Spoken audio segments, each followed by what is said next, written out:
Welcome back, friends and enemies, to the one, the only toy review show. There are no others, not on YouTube, not on any other streaming platform, not in the universe. This is it. So it's been quite a while since we've looked at a Marvel Legend figure, or at least it feels like it's been a while. I haven't actually been keeping up with the timeline, but we got these new Marvel Legends Secret Wars figures. As you can see, they are card-backed. Happens frequently enough to where it's not really a novelty, but it is something a little bit different than the standard boxed Marvel Legends. Just a different experience. And so these card pack packages make it pretty easy to see everything they come with. Nothing is hidden. And then on the back, they're squeaking a lot.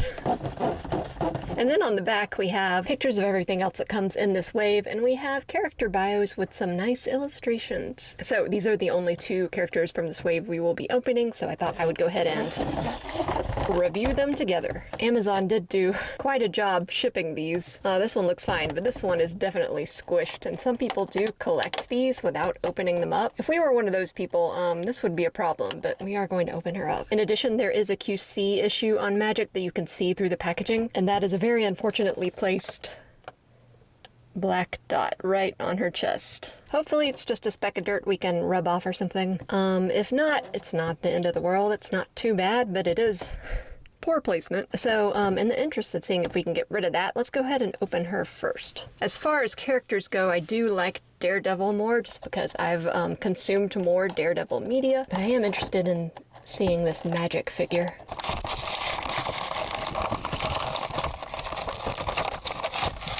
Open it up like a clam. I'm sure I'm making someone unhappy by doing this. Yeah, I respect that there are some people who want to keep them and display them in package, because the packaging does look cool for these, but we are pretty much a strictly always open the box household. That being said, there are a lot of figures we haven't opened just because I haven't gotten around to it and haven't had the time to review it, but it's never out of like being precious about the box or whatever. This is cool. A lenticular little disc thingy. You've got her in her, what I assume is just civilian look, smiling, and then you've got her with like an action background. She's serious and she's got her costume on. When you're an X-Men character and you're wearing this suit, is it called a costume or is it called a uniform? Because costume implies some silliness, and I think in universe they don't know that they're silly superheroes. I mean, some of them do, because that's kind of their deal, like Deadpool, She-Hulk, fourth wall breakers, omnipotent characters like Watcher. They should know that they're silly comic book characters, but not everyone does. So I assume they call them uniforms. Also, who designed the X-Men uniforms? Was it Charles? If so, we need to have a talk with him. Ooh, I don't know what it is about her color scheme, but she is washed out in my lights like crazy. Fix it in post. That's what I always say. The good news is that unfortunately placed spot on her chest pretty much rubbed off. There's a little bit of a hint that it was there, but not nearly as bad as it was. Another thing I will note before getting a better look at her is that her ankles are super gummy. She doesn't want to stand up. Pretty standard for female Marvel Legends figures. They have very small feet, usually. Yeah, and these ones are particularly gummy, so they're just like not very sturdy. She's a little bit of a tipper. So yep, here we are looking at another Marvel Legends comic book female figure with all the proportions we've come to expect. The only thing really unique to her is her arm and of course her head sculpt. Maybe the boots? I'm not sure. Probably not. I'm sure there's some other characters that have boots like these, but I do like them the way they are folded over. This style of boot is really cool. She's got a really nice face sculpt. It's unique too. A common complaint I have with these figures is that the women all kind of look the same. And Magik is another, you know, pretty lady, of course, but she has very unique facial features in this sculpt. I mean, it looks like how she is typically drawn. She's got this pout. She's got very distinctive eyebrows. Her eyes are a little bit farther apart than what you would usually expect. An uncommonly, interesting face sculpt, just something a little bit different, and I really appreciate that. Her hair is sculpted beautifully, just long flowing hair, really nice sculpt. I love the way these forelocks are resting across her shoulders. I could not pull off the bangs, but kudos to her for doing that. And then the arm is very medieval, metallic, so it reflects the light. It's got these nicely separated segments. Kind of a bit of a decorative pattern here, a little bit of detail on the knuckles. For articulation, I'm sure I won't be shocked by anything. It looks pretty much like your standard Marvel Legends female body. Let's pop her head off. Oh, so she's got a ball on the head, but she's also got this hinge there that was really stuck. Once you get it going, it gets a good range of motion. Down. It's going to be awkward because of her hair. Up. Again, her hair's getting in the way. It would be nice if she had a different head sculpt with a different hair style, but I don't think I've ever seen her with a different hairstyle. Maybe they could have at least given her like a windswept hair, more windswept than it already is, to kind of get it out of the way. Up on the arm, bicep swivel, double elbow, which is nice. It's nice that the ladies have a bicep swivel and double elbow now for the most part. Hinge and twist on the wrist. For the metal armored arm, this pauldron lifts up, and then you've got the same kind of deal. Double elbow, bicep swivel, hinge and twist at the wrist. Twist at the upper torso, a little bit of rock there. No lower torso twist, even though I think you could have put one in there. Would have been hidden by this belt. Leg up to the side, back, not so much because, again, you've got this problem where it just runs into her own butt. Swivel, cut there, double knee, boot swivel, and then hinge, and rock on the ankles. So, yep, pretty rote articulation. Not that that's a bad thing, it's just more of what we are used to. For accessories, we saw her little lenticular thingy. She'll also come with two alternate hands. She's got a holding thing hand equipped and a clenched armored hand.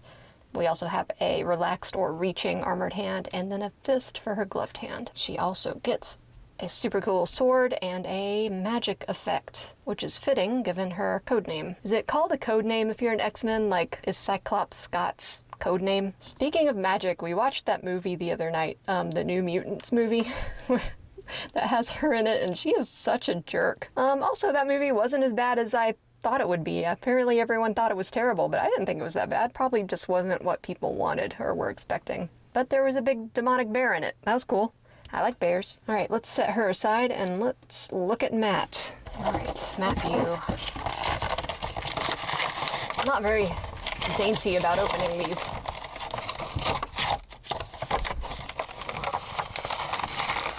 Kind of just going at it like a raccoon trying to get into a granola bar. All right.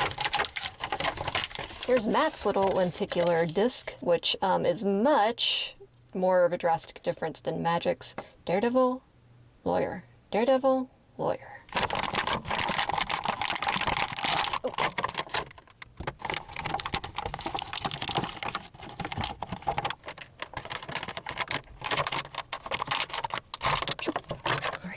Feet are bigger, but they have like the opposite problem. They're very stiff. They're not really moving much. But as always, especially with these figures, you can heat them up, loosen those joints, and get them to move around a little bit. Ooh, I do like that you can see his ear under his mask. Just a little outline of an ear. A lot of this is base plastic. You do get a little bit of shading in the crevices of the muscles. Imagine having so many muscles that they have crevices. Then you get some detailing in the form of black, like these stripes, and then this belt, and a little bit of silver. Daredevil logo on the chest, of course. But yeah, other than that, not much. Ooh, he's got a little black speck in an interesting place as well, right on his buttocks. At least it's not in the middle, I guess. But yeah, that's not coming off. That's not dirt. That's straight up paint. Not terrible as far as QC issues go, but it is there. Let's take a look at his face. I feel like I want his eyes to be whited out rather than redded out, but I understand, you know, Daredevil, red eyes. Thin black above the eye to denote that it's different than the mask, but yeah, I think that red is just too similar to the mask because it all kind of blends in. And there's not much to see of his face, but what I do see is pretty well sculpted. There's a little bit of color to his lips, and that's about it. So yeah, a little bit less visually to talk about on Matt. I do like the way that he's got this crazy skin tight outfit, but then you could see like little scrunchies in the fabric, like on his thighs and even on the knees and elbows. He's got a little scrunchy on the butt too. Man, he is jacked. He strikes a little bit more of an imposing figure than Magik, which I guess is to be expected because she is small and vibrant like a caterpillar. So let's look at his articulation. He also has a hinge. His isn't stuck though. Ooh, nice movement. He has no hair to get in the way. He has hair, but it's under the mask. So yeah, really nice range of motion there. He's also got butterfly joints, and they, are actually useful. You know, sometimes these figures, there's butterfly joints, but then they like maybe move this much, but these move a lot.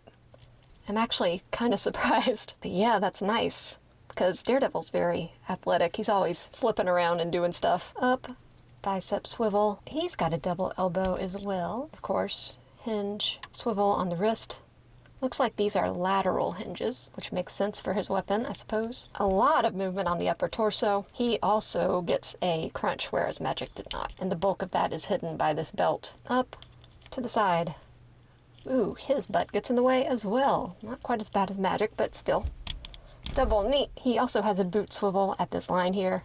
And then hinge and rock on the ankle. So yeah, I would say once again, nothing surprising as far as articulation goes, but this did surprise me. I'm sure other Marvel Legends characters have had that. I just can't recall ones that we have had lately that have had a butterfly joint that goes that hard. But yeah, that's nice.